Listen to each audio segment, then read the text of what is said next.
I did receive a note that you're going to make an announcement, so please do, but I will wait a little bit. Chrisanne, can you start the PowerPoint, please?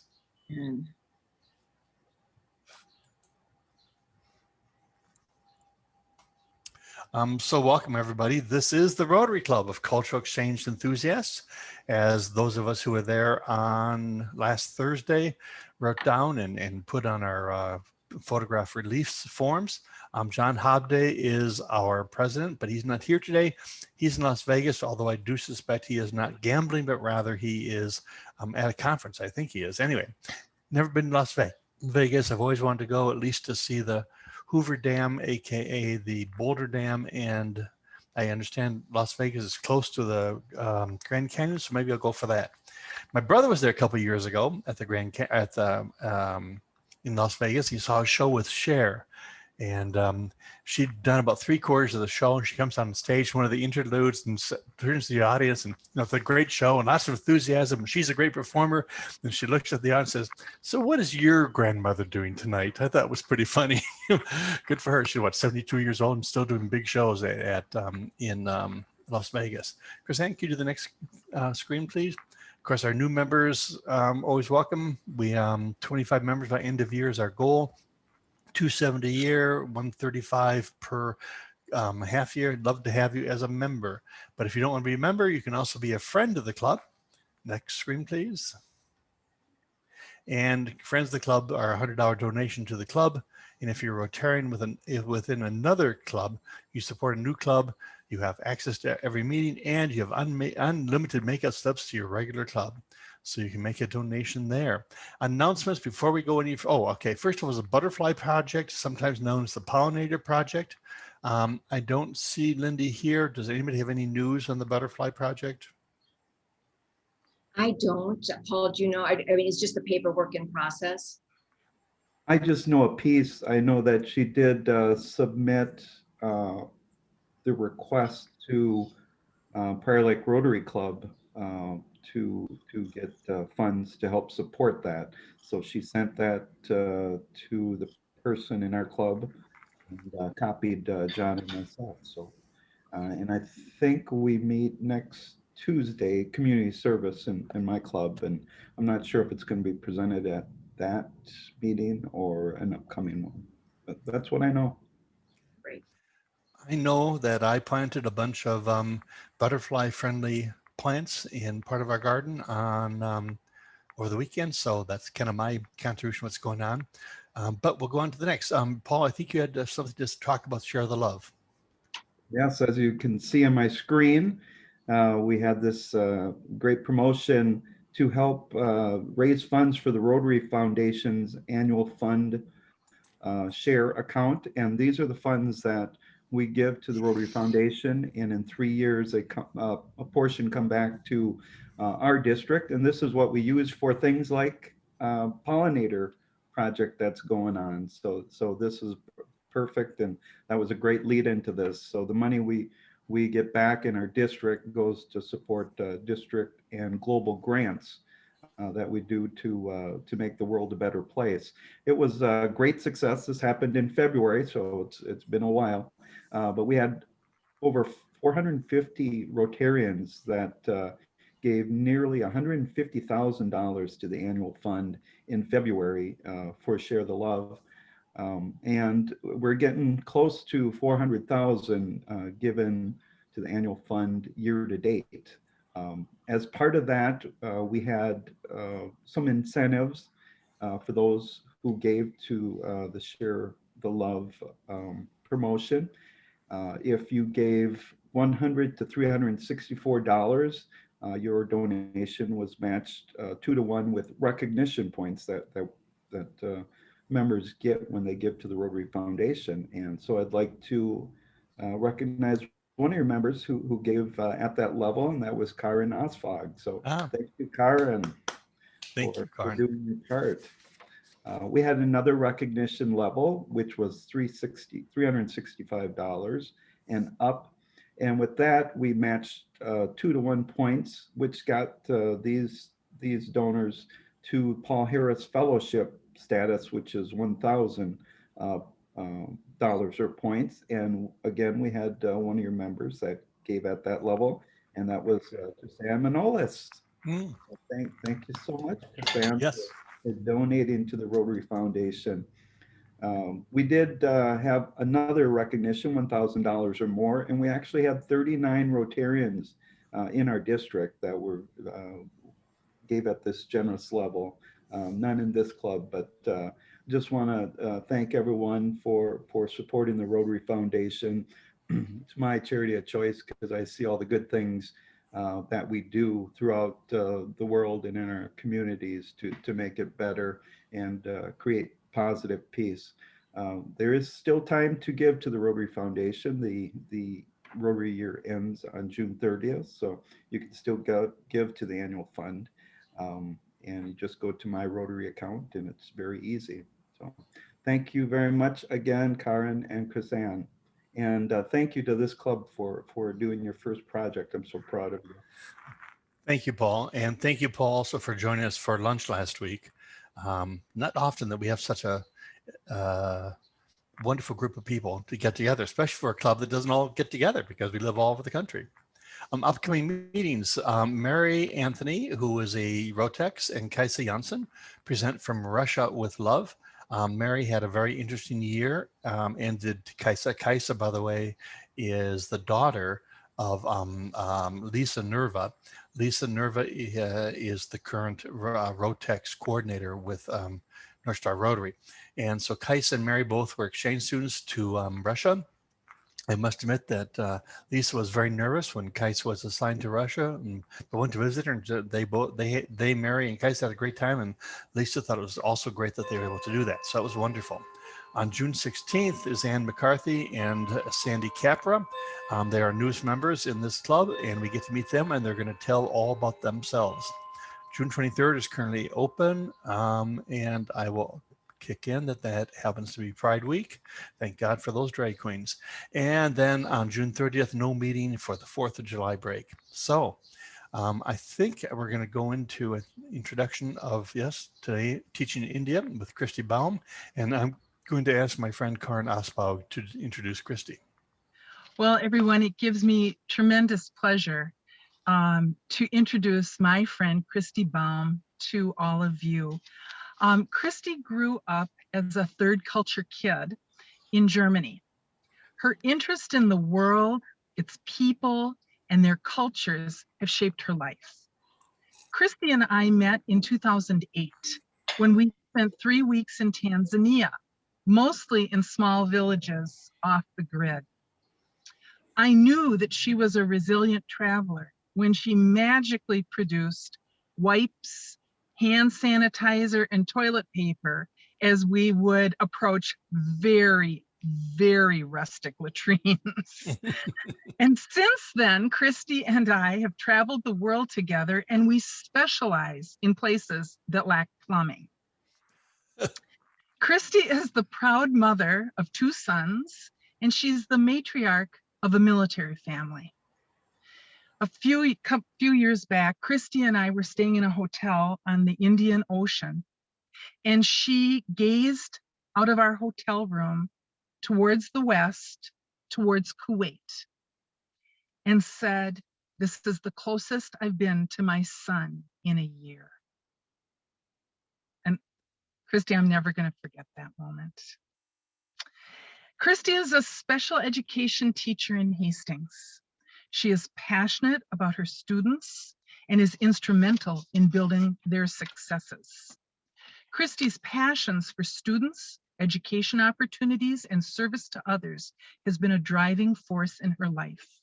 And today she's going to share more about her involvement in an organization, that I know you'll be excited to learn about, in part because of its mission, in part because of what has been achieved, and also in large part because it was founded by a fellow Rotarian. So Christy, thank you for being here today. Wow, I didn't know you were going to bring me to tears on a Wednesday afternoon, Karin. Thank you. Yes, Karin and I actually known each other since 2007. We were getting ready to go to Africa, to Tanzania, and thinking about what we're going to wear and comparing outfits and whatever. And yes, I was a queen of the hand sanitizer and the wipes before the rest of the world thought it was a good idea. And Karen, I was looking at some of my photo album because just looking back, and we had the best time on that trip. I mean, we giggled and laughed, and when we get together now and talk about it, we still giggle and laugh about how much fun we had and the joy that we had there. And then Karen and I were with some of our friends from that group at our favorite watering hole in Hastings. And Karen out of the blue says, "You want to go to India?" And I didn't even take a breath. I'm like, "Yep, I do." I didn't even think about it. And so we went to India. And Christine, if you'll can I share? Yep, you should be able to share. Okay, perfect. Well, this is Karen and I. Can you see this? No. Yes or no?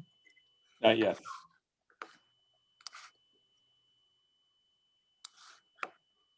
Now I can. Oh, There you go. Start. like my first time with Zoom or something. So there's Karen and I in front of the magnificent Taj Mahal. Of course, the pinnacle of traveling to India, and it was as amazing as you can imagine. But much of our, oh goodness gracious, I've got all kinds of troubles. But much of our trip was spent, as she said, we of course saw the highlights, we saw the big cities, we saw Delhi and Mumbai. We went with a few Rotarians. If you've met Sam Gawal, his family is from Mumbai. And so we were able to see where his family lives, and that was quite special.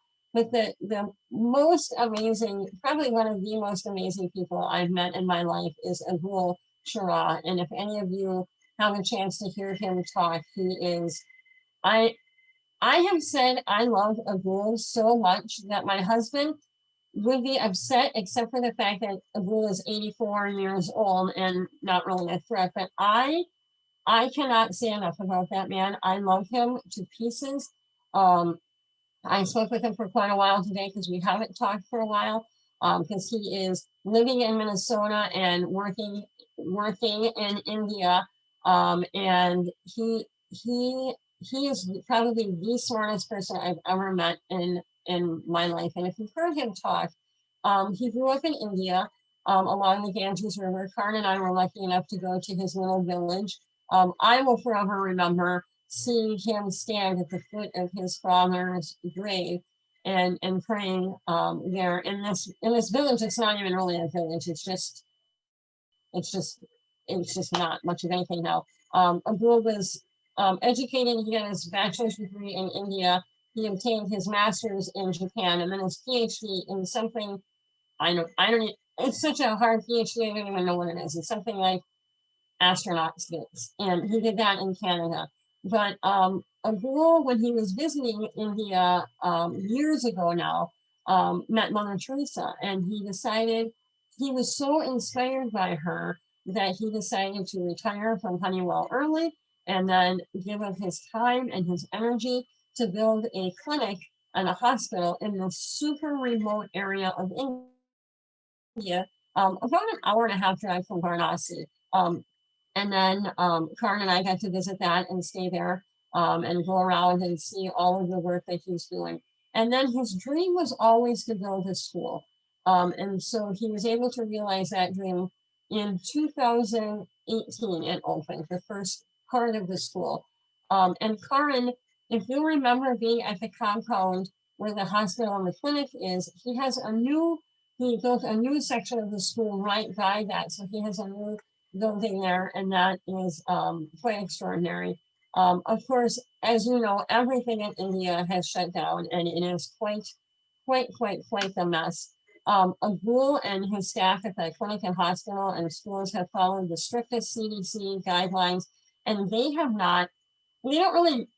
believe that they haven't had coronavirus there because they've been so about checking temperatures and hand washing and all of that stuff, and they've been so vigilant. And the hospital and clinic were able to remain open, except for just recently they had to close it for 2 weeks. and they had to close it because one of the cleaner who cleans the hospital and the clinic came down with coronavirus. And because although India doesn't have a caste system, which of course we know that they still do, and haven't had it since 1948 when they gained their independence, no one would do the cleaning. No one would empty garbages. No one would do that. And so Abdul had no choice from the United States but to close down the hospital and the clinic for 2 weeks while the gentleman was done having coronavirus and then was healthy enough to come back and clean the hospital. So he takes a lot of pride in their hospital and their clinic, and that right now is running itself. Abdul has been talking a lot. He's 84. He's been talking a lot about his legacy and who will run things when unfortunately someday he is gone. He's wanted me to move to India and run his school a few times, and I'm telling you, if I hit the lottery, I'm going. But I kind of need my day job and maybe time with my husband now, so I haven't quite made that journey over there. Although when you see this video of when I was there teaching, those children are so darn cute that I could go in a second. So I will share that with you, and then you'll see why I love India with all my heart. Okay, wait. I want to share. Hold on. I think I've never used Zoom before, but honestly, I have. I'm serious. I have lots of times. Okay, here we go. Or maybe not. There we go. Sorry.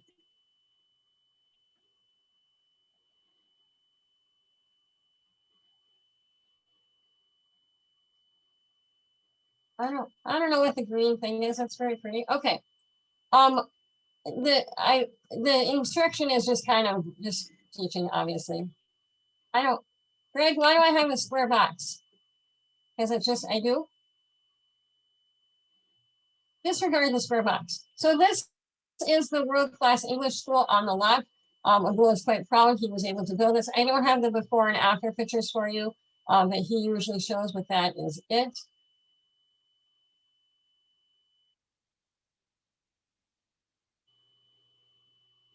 I don't know why it has the green square. I'm so sorry.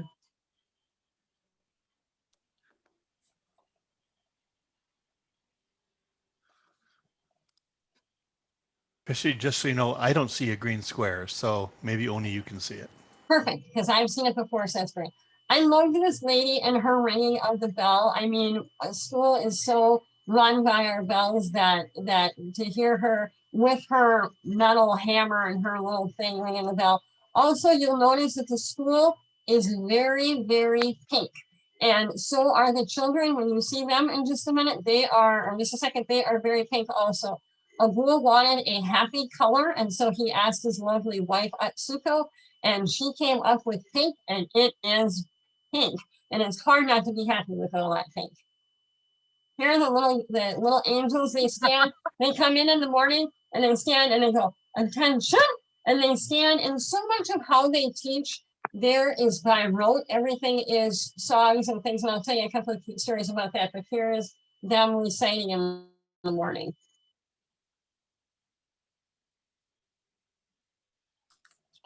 Christy, I don't think that the volume is on. You have to enable the volume for the video.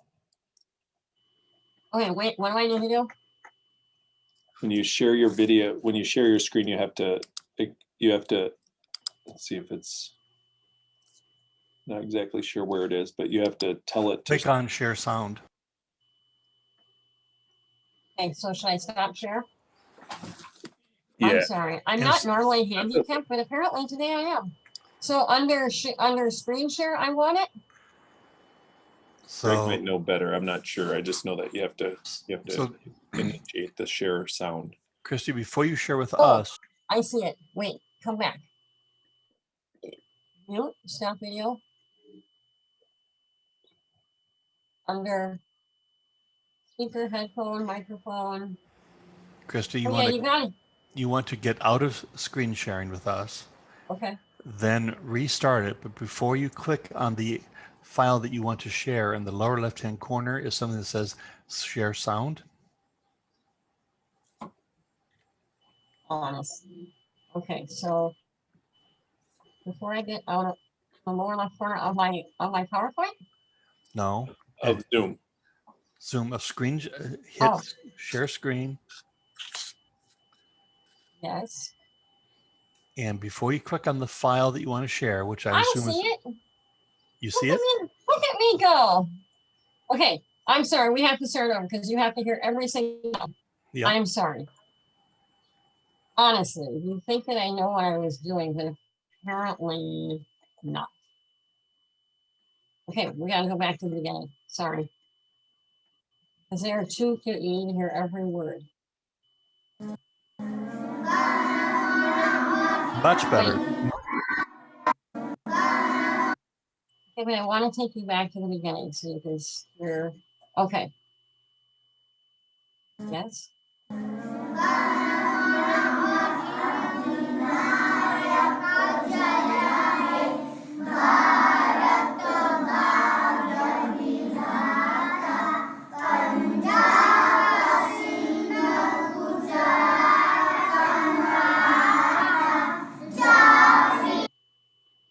So as I mentioned, they are very, very pink, and it's not. It's March there. It's not cold. I had by the end of the day I'd have on a like just a little t-shirt, and they're coming in with sweaters. So they snuggled right up to me, and I got to read. This is a book from a local author named Charlie Johnson. He wrote a book about his farm, Whistling Well Farm. So I had a lot of things to explain to the kids. Apples, for instance, the dog, there was a picture of snow in there. So I had to have pictures of snow sent to share with the kids because there's just some things that they've never seen before. Besides the fact that I'm a light-haired white woman, and a lot of them hadn't seen that either. So this is the older group of kids. He had a couple of he had little people, and then this was the 6 and 7-year-olds. You'll hear them reading in just a second. Look at those cute little faces. I brought over a whole bunch of books, and I'm a fan of the old-fashioned Dick and Jane books. I just think that they're good for learning how to read, and so you can see who's going to read a little bit. The is down. What is father? Let's go. Next. Brought luck. Said the little Bob is my. So when they read, they read out loud, and they like when they're just practicing.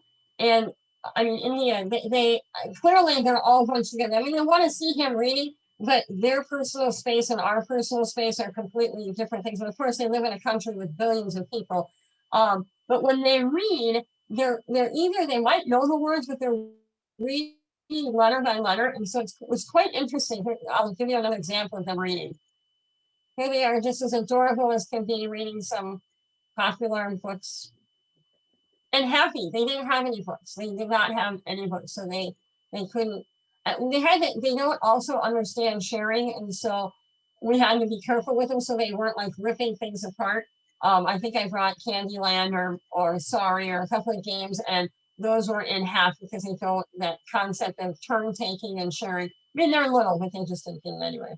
Here they are reading again.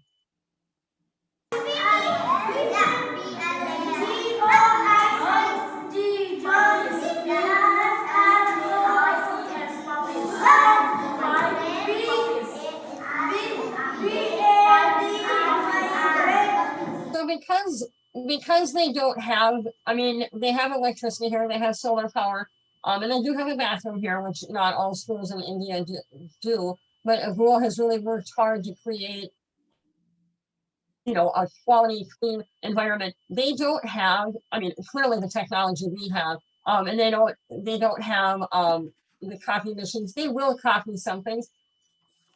but everything that they do is out loud. And it's loud. It's loud all the time. So I came up with this. I saw this at school, and so I came up with this idea. These are called whisper phones, and they're just made out of obviously plumbing stuff. Here are kids at Hastings High School using them, and these are in a Spanish classroom. So when they're on that little phone and they're reading to themselves, they can hear themselves, so they're not going to be quite so incredibly loud. And so it was great for the Spanish kids to practice talking out loud at the high school. And they were all packed in my suitcase, ready to go to India. I was hours away from getting on a plane, and then the country was shut down. As you well know, everything was shut down, and so they're not in the bag; they're up in the attic. But they're waiting to go whenever it's safe for me to travel there. This is me with all of those sweet little darling children. And a funny little thing, when they meet at their little attention thing in the morning, they'll sing a lot of songs. And two quick things about that. One, one of the first days I was there, they sang 1 little, 2 little, 3 little Indians, 4 little, 5 little, 6 little Indians. And I was like, oh, because of course you cannot even think about singing that in the United States again, because that's not politically correct. But then I got the giggles because I was like, wait, you are little Indian boys and girls. You can sing that. That's okay. So this was my contribution to their morning lineup and their morning singing. This is 2 of the boys singing. Their names are Rajveer and Aniket. And I could have taken them home with me in 2 seconds flat. They were just about as adorable as they could come. I think the one on the right, Rajveer, I think he was 3.5, 4. He was definitely one of the youngest ones, or the youngest ones there. But this is my feel-good video. When I'm having a no-good, very bad day, I play this and they just make me so, so happy. So here you go.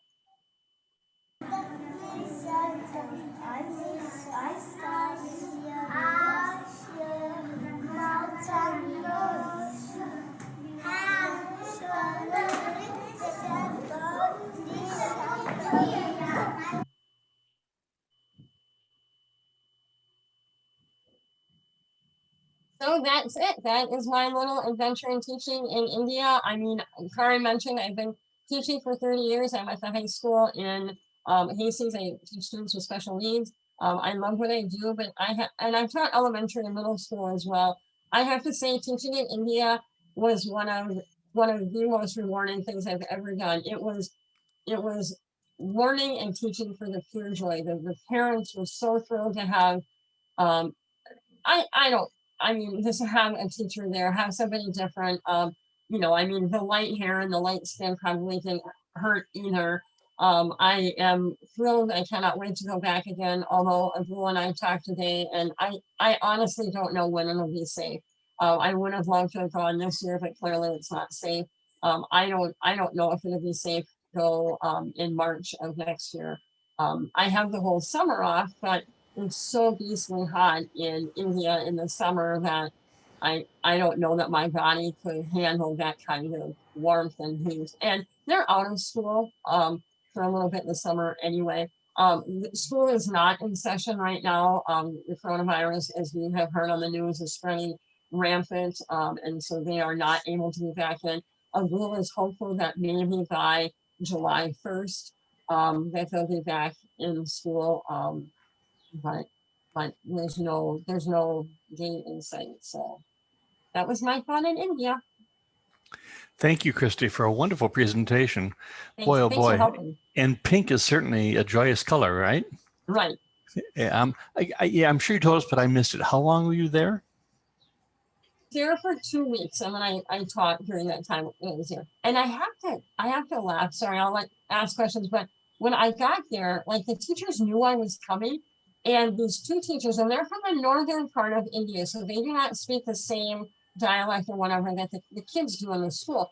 But when I got there and I walked in, and the 2 teachers are like, "Okay, teach," and I'm like, "Wait, I don't even know what they know. I don't know what they've been learning. I have no clue." And so I brought an enormous bag of school supplies. So I kind of divvied them out, you know, I was great things different days. So I'm pulling stuff out of my bag and trying to make it work. But they just didn't have supplies. And so remember seeing those alphabet letters that ran in the long strip at the top of your classroom? I brought a couple of sets of those. And I thought, okay. I thought we would just put them up in the classroom, but then I didn't know what I was going to do. So I took those things and I was going to cut them and give like this kid an A and this kid a B and then mix them all up. And we were going to put it all in order because I knew they knew their letters. And so they didn't have any scissors. And it was like, okay. And so I was out on a stone step with a knife, scoring the paper and, you know, making it so it wouldn't feel rippy. And then I handed it out to the kids and we made it work. But it was glorious. It was teaching on the fly and it was coming up with whatever I could do. Also, sorry, I'll let you ask questions, but you know, I've obviously taught in the United States for my whole life. And even if we might want to, we do not hit children and we do not spank them, even if that's maybe what they could use as a swift kick in the butt sometimes, or, you know, a little prodding. But in India, if somebody does something wrong, they smack them or whatever. And that happened the first time. I was like, whoa, I mean, and so it was good. I mean, not that I know everything, but it was, you know, just showing them. So like a little boy had written all over the desk and had written all over the wall. And the teacher spanked him on the butt or spanked him on the hand or whacked him on the head or whatever. And then I just showed him, you know, saying no, trying to explain we don't do that and had him wipe things off and then trying to bring a little America, not all of us, because not all of us is good, but that was just something. So it was as eye-opening for me as it was for them, I think, to have me there. So go ahead, sorry. Christine, you look like you have a question. I do. Thank you, Christy. This is really interesting. So it looks like you were with little guys. Is this a school just for little guys, or did I miss? No. Like how many kids are there? I don't know if I missed that. You didn't miss it. Sorry, I didn't explain it. So a bull's dream was always to start a school with all of the grades. But because of the land and you know, securing the building and just making that all work, he realized, I mean, that was his dream for forever. And then he realized that wasn't going to happen. So what he did was he decided to start with one class, and then they would move up to the next class and he'd start another class, and then they would move up, and eventually he'd have a big school. And after that first year, that was the first I was there after it had been open for a year. So he had a little tiny, like that upper group, and then he had that little preschool group come in, and then just keep bringing them in and in. Because that's the time to teach them English, is when they're little, as we all know how hard it is to learn another language when we're older. So, and of course the pandemic hit, and so he would be up to 3 or 4 classrooms now and would have no problem filling them, because people were, you know, coming from all of the little neighboring, you know, schools to be. So that's a good question. So, and the classrooms he has can be able to continue to build on. He put the last building over by the compound, the clinic, and where people can stay when they go visit for Rotary groups. So that was a good question. Sorry. They'll take visitors, like groups that support them. Oh yeah, if you ever want to go over, I would gladly take all of you. I had a friend of mine that was going to come over with me last time. When I went in 2019, Karen and I went in 2015, and then I went in 2019. And when I went in 2019, I went by myself. And much to the worry of all of everybody that knew me, was like, you can't go to India by yourself. And they took such good care of me that it was totally fine. But so. And do the kids pay a tuition, or They do. they do? How much is it? I'm just kind of curious, you know? I want to say 500 rupees, but I don't quote me. And I know, I mean, like going to visit the hospital, going to the clinic if you're sick, it was like 10 rupees, and that was like 14 cents. So it's not much to go. I mean, not much by our standards, of course. But they're going. I mean, they're signing up to go. Because as you know, India has, although they don't have a caste system, they continue to have a caste system. The only way anybody is going to do anything is if they can speak the mother language English and be able to, do things other than what they're doing now. So, so the parents were thrilled to have the education and thrilled to have their kids going. In the pandemic, they've tried to do homeschooling, and they worked about as hard as they possibly can to do things. The kids are coming from all over these little tiny villages. And when I talked to a girl today, I said, well, I mean, we can't figure out homeschooling and distance learning in the United States of America. So it's not surprising that it's a problem in India where technology and, distance is a problem. So. Oh, Oh, Christy, please. great story and experiences. My wife Susan and I, we were in India for a polio immunization day. So yeah, I can relate to some of those photos and the facilities. I wanted to ask about Abul. I know Abul, I've seen him speak several times. What is he doing now? Is he like still presenting and fundraising always, I'm sure? I mean, is he available to speak to this group or any other group? Absolutely. And honestly, I mean, I love India and I love Abul, as I've mentioned before, but there's nothing like hearing it right from Abul. And if there's a dry eye in the house, I don't know how that's possible because he is quite spectacular. Yeah, he's in his home in Bloomington. He's in Minnesota. Thankfully, he got back the week before, like he got back in Minnesota days before everything in India shut down. So thankfully he got back and it's been safe. Given his age and the age of his wife, not that Abul is of ill health at all, but they really have hunkered down and buckled, stayed inside. He goes out and his daily walk, his speed walk, he said, that he is not going to things, but if you guys have a Zoom, well, you guys do, but other places, I'm sure he's still presenting and telling his story. We did have a fundraiser last October of 2020, and so I'm assuming that I'm part of the board, so I'm assuming that we'll do that again this year, and it was really fun. It was fun to hear Abul speak. I never ever tire of hearing of his story. And as I mentioned, he is living in Minnesota and working in India. He's up at the crack of dawn to fit into their time schedule, and he was on the phone with them, Zooming or WhatsApp or whatever for about 3 hours. In the morning he was able to get to them, and then he's on calls with them until midnight, talking to the people at the hospital and the clinic, and talking to the teachers and meeting with them and everything. So. A hardworking, amazing man. He's really doing God's work. He really is. He really is. And he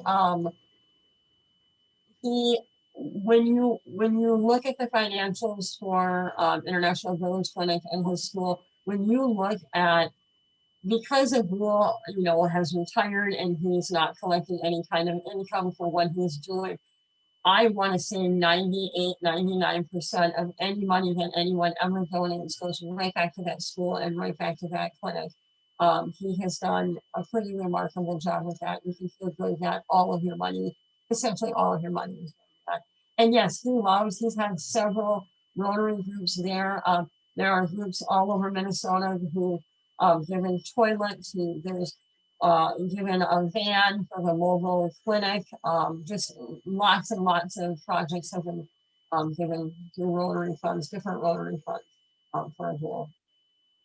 I know our club gave to the grant for the school here, I think last year, the year before. Money well spent. And so Paul, you probably heard him speak. You saw the before pictures and then the after pictures of the school. So the before pictures of the school that was charging for these children to go in it, you would not, it was such a cement enclosure with dirt floors and no windows. You would have hesitated putting your lawnmower in there for fear of the thing toppling down on your lawnmower, let alone children. And then it went up another couple of stories, and the kids, and it didn't have railings on it, so kids would fall off and break parts of their little bodies because it was unsafe, it was unclean, and you wouldn't have put your lawnmower in where where those kids, not him, but where these kids were going to school before he built what he built. A nice thing about him being connected with his hospital and clinic, that is so established and that just runs itself now. He has a doctor, a husband and wife team that run it, and another doctor that comes in, and it's an amazing program. But because he has that in the village, the people know him. They know how quality of services he provides and how clean everything and how, just outstanding it all is. And so when he opened his school, I think they were tripping over themselves to get their children into his school because it's that good. As you can tell, I have a huge passion for it. I cannot wait to go back there. If I could go on Saturday, I would pack my bags and be gone. I have a 10-year visa, so I will go the minute I can go. Well, maybe not in the summer because it's a little hot and I would probably melt and die. But the second I can go. So if I'll have to let Karen know, she'll for sure know. So if people want to travel over there and see it firsthand, you'll be forever changed. And even if you're not a teacher, I can teach you how to teach on the plane ride over, and you'll all be teachers by the time you get there. I have a question, if I may. Sure. These kids come from that village and other surrounding villages. Do they have age peers who are going to other schools that are not focused on English? And is this kind of considered an elite group because they are learning English? How does that work out? I think what Abdul is doing is pretty unique. I think that teaching English at such a young age, I think that you have a lot of different places that are having little tiny schools. One of the schools that Karen and I visited my first time there was just a little,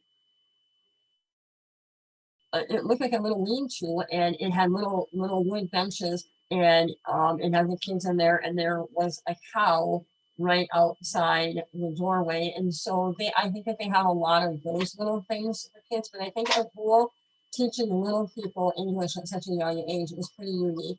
I would think that they don't learn it. They'll go away, maybe they'll go into a bigger town, maybe they'll go into Varanasi, which is about an hour and a half away, and then they learn English, but I don't think it's until they're upper elementary, so 6th grade, middle school, high school, then they start really learning English. So he's really creating something special for these little people to learn it and to know their ABCs and to be able to, they might not know what they're singing, but they're learning the words. And as you can see, after 1 year of kids at that school, those couple of kids could read words.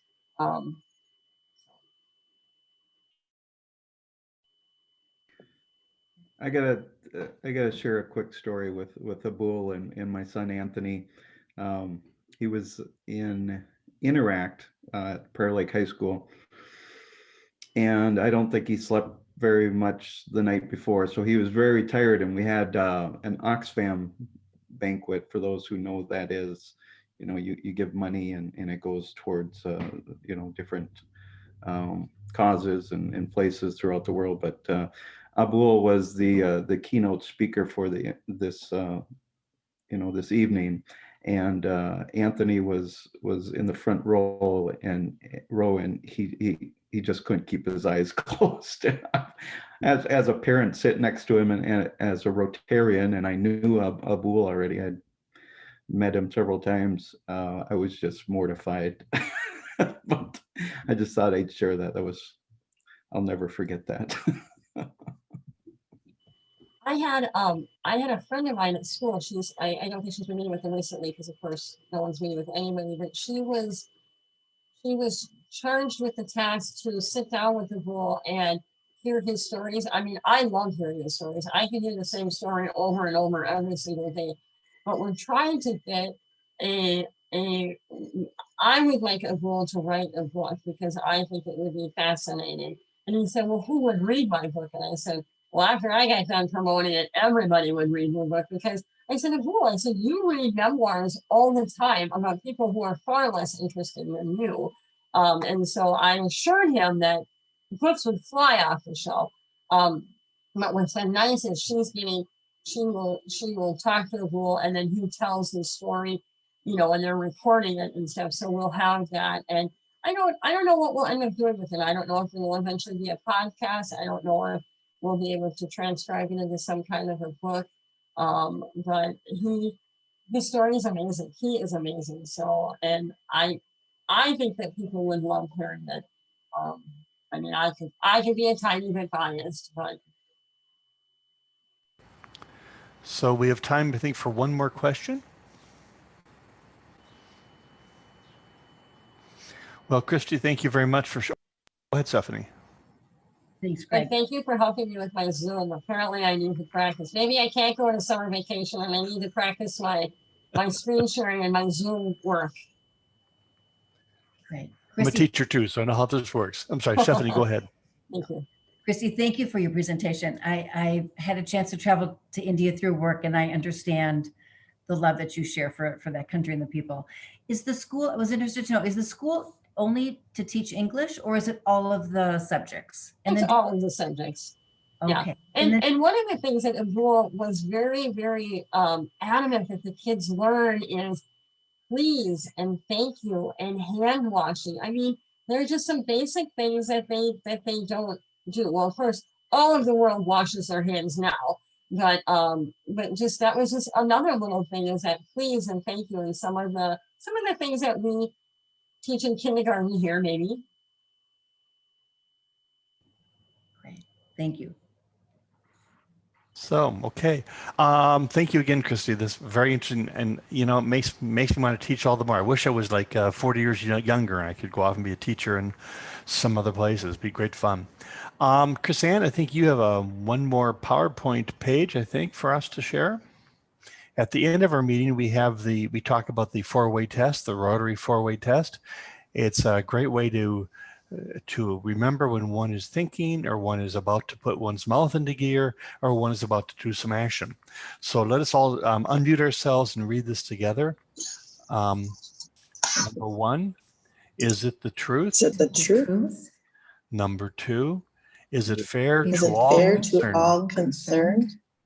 Number three, would it build Will it build goodwill goodwill and better and friendships? better friendships? And number four, would it be Will it be beneficial to all concerned? concerned? So thank you all for being here today. That's today's meeting. Again, next week we are going to hear about from two, or yeah, thank you, Christine. We're going to have two Rotecs who went to Russia. I tell you, those of us who went to Sweden, in some ways we had it pretty easy compared to those who went to Russia of recent times. Although sometimes when you went to Sweden and the Vietnam War, maybe it was a little tougher than you might think. Who knows? So thank you all for being here. Any other comments before we sign off? It was a great meeting. Christy, thanks again. Thank you thanks, all Christy, for having me and so much. letting Good me. to see you again, Christy. You too, great. Thanks for letting me chat about India. I'll be in Hastings on Saturday for our conference of clubs. We're Oh, there nice. at Nice. the Rotary Band Shell. So that's from 10:30 to 1.